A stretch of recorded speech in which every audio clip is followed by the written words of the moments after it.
Hey everybody, welcome back to WineupTV. My name is Wayne. I am your host, and this is Derek Bangs from Willamette Valley Vineyards. And we're going to do two shows here. We're going to do their wines that they make quite a bit of, and then we're going to do their reserve program, which is pretty allocated.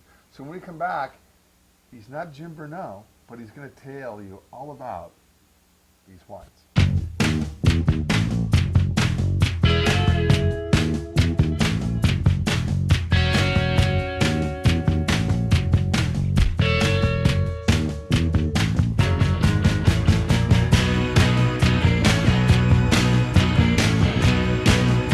All right, Derek, tell me a little bit about yourself. Well, Wayne, I've living in southeast Portland in the Woodstock neighborhood. Dude, I live in Woodstock, 42nd and Woodstock. Where do you live? I'm over on 58, between Harold and Reedway. My neighbors. I'll meet you at Otto's. We'll go have some little sausage dogs here one of these days. Absolutely. All right, so you're in my neighborhood. Didn't even know that. You could come over and we could drink. I have an excuse to drink. Yeah. But you know, you called me up a little while ago and scheduled this and wanted to come in and show your wines. And you know, and Jim Bernau is great. I mean, he is like one of the biggest pioneers of Oregon wine history.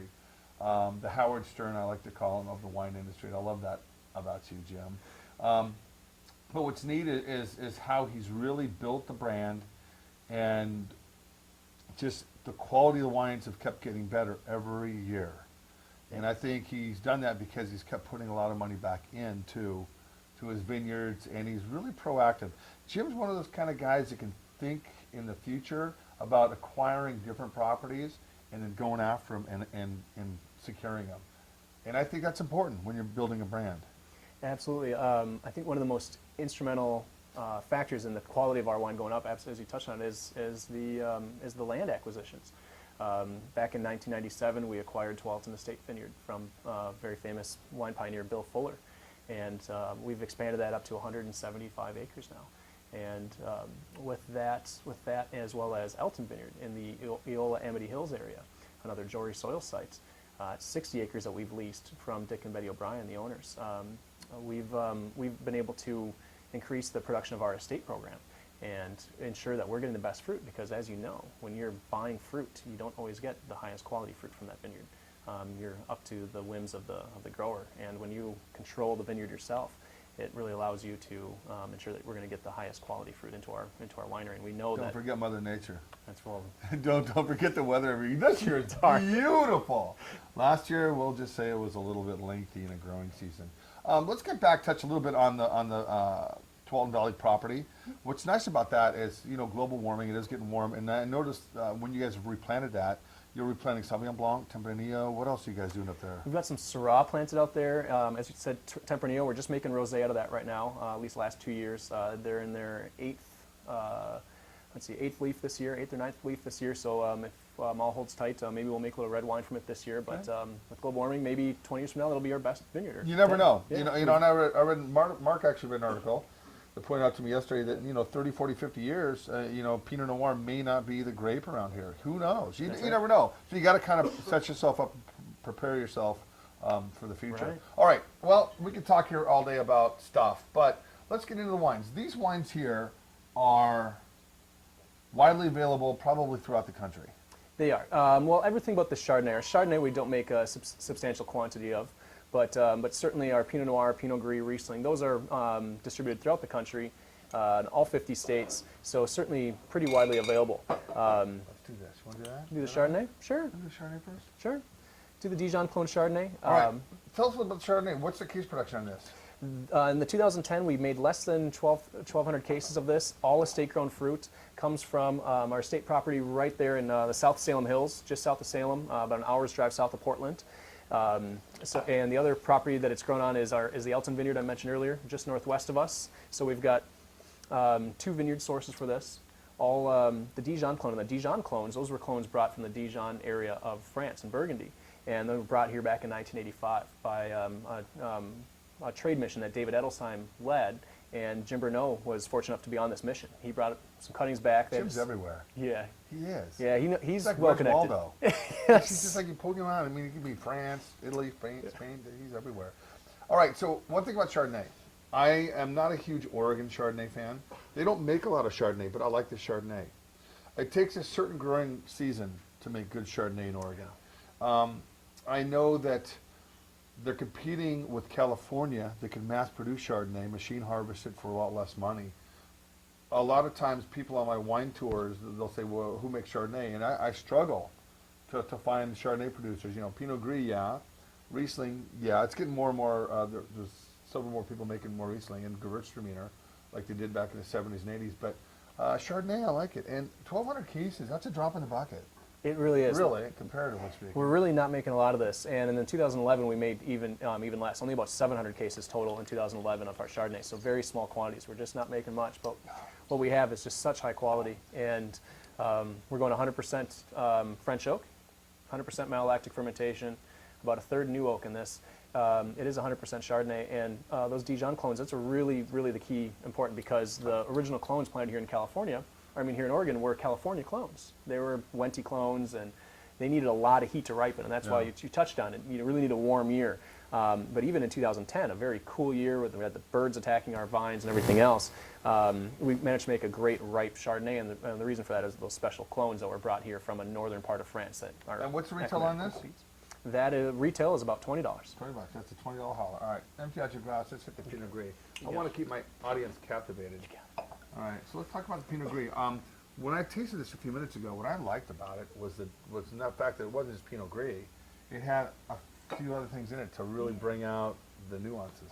That's right. Well, we've got some pretty strict blending laws here in Oregon where we can only blend about 10% other varietals in and still label it as a varietal. So with our Pinot Gris, we've got 10% wiggle room, and what we've done is we've blending a little bit of Pinot Blanc for mouthfeel, a little bit of Muscat for aroma.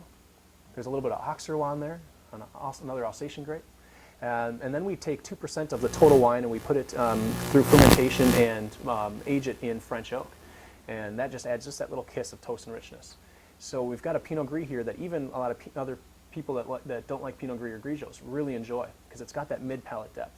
The problem is with Pinot Gris and Grigio is oftentimes it starts great, ends great, but has a big hole in the middle. So we call it the donut wine. So we try to fill in that donut hole by doing a little blending. And again, wonderful, great fruit structure, good acidity. It's got some tropical notes to it, crispness at the end, but it's got nice aromatics. And I think when you're looking for an everyday drinking wine, this can't be beat. And the retail on this is roughly $14, $15. I gotta go give a tour here in a minute. I gotta start spitting. All right. Pinot Gris is wonderful. Let's go. Let's hit this Founders Reserve. Willamette Valley Pinot Noir. So are this purchase fruit? Some of it? It is not actually. All of our Pinot Noir is now estate grown. We do have a couple bottlings of Pinot Noir that we buy some fruit for, but generally all of the Pinot Noir that you find in our wines now is estate grown and bottled. That's really important to our program, and why the quality of our Pinot Noir has gone up so high in the recent years. In fact, in recent years, not a single one of our Pinot Noirs has scored less than 90 points. Each one of them from some publication has scored 90 points or above. So we're really getting some great awards because of it. You know, and the sad thing is the passing of Forrest Klafke last December. You know, he was such a mainstay at Willamette Valley Vineyards for 17 years, and I think, I don't know this, you know, I don't know Jim Burnell really well, but I bet you they were really good friends. Really close. You know, they really were best friends. Absolutely. You know, we sort of joked at Forrest's celebration of life after his passing that he was married to Willamette Valley Vineyards, and his wife and his mistress was Maria. And it's not much of an exaggeration of the truth. Forrest really gave his entire life to Willamette Valley Vineyards. He was dedicated to his work and to his love and his passion. This was it. He was making fine Pinot, and thankfully his legacy continues now. His son, Daniel Shepard, is our assistant winemaker. That's cool. That's cool that Jim realized all that and, you know, lets him keep the legacy alive. That's awesome. All right, retail on this Pinot. This is the 2010 Pinot, by the way, and the birds came, and but I thought I like, you know, the press. Parker just came out and he poo-pooed this vintage. The overall. 2010? Yeah, the overall 2000. He gave about 5 points less than he did the 2009. You know, it doesn't surprise me because I don't believe. I like the 10s. Exactly. You know, and a lot of people, and the reason it doesn't surprise me is that people really poo-pooed the 2007s too, and the 2007s and 2010 were very similar. Cooler, wetter vintages that made lighter wines that needed some time to show. And I think given time, the 2010s are really going to show nicely. Yeah, they are. They're very aromatic already. lower in natural alcohol, which I kind of like. Yep. I don't think they'll have the staying power, but I don't think Pinot Noir has a lot of staying power. I think after 7 or 8 years, it's pretty much done. I mean, I've had older ones that have held up, but I like my Pinots a little bit younger than older. I don't, just me personally, that's all. I mean, who am I? It's nobody. I'm a nobody. All right, let's talk about the Riesling. Sure. Gonna pass it right along here. So now our Riesling is a pretty fun wine. The way we make this is we actually harvest this at a lower sugar level. The Brix, B-R-I-X, the Brix level is fairly low on this wine when we harvest it. One way to make a sweet Riesling is to late harvest it. But the problem is as those sugar levels go up, what happens to the acid in the wine? It drops out. And you need to have that acid for balance, of course, as well as to make it food friendly. It's what's making your mouth water. It's what's allowing the wine to age as well. It creates that balance with the sugars. So what we do is we harvest this at a low Brix level, as I said. We take a portion of the juice, we hold it aside, and we freeze it. We then vinify the rest of the Riesling into basically into a somewhat dry Riesling, definitely on the drier end. And then what we do is we go over to the freezer warehouse and we pop open these big containers full of Riesling juice that hasn't yet fermented. And inside is this frozen block of ice, just kind of floating in golden nectar. We take that golden nectar out, we put it back in the finished dry Riesling. It pumps our sugar level back up to where Riesling lovers really want it, and it makes this medium sweet Riesling. It's not very sweet, it's just medium sweet, but it's got all that acid. I'm sure your mouth is watering right now if you're trying it. It is, and you know, it's got a real sweetness on the front of your palate. Great with Thai food. This is a non-wine drinker's wine.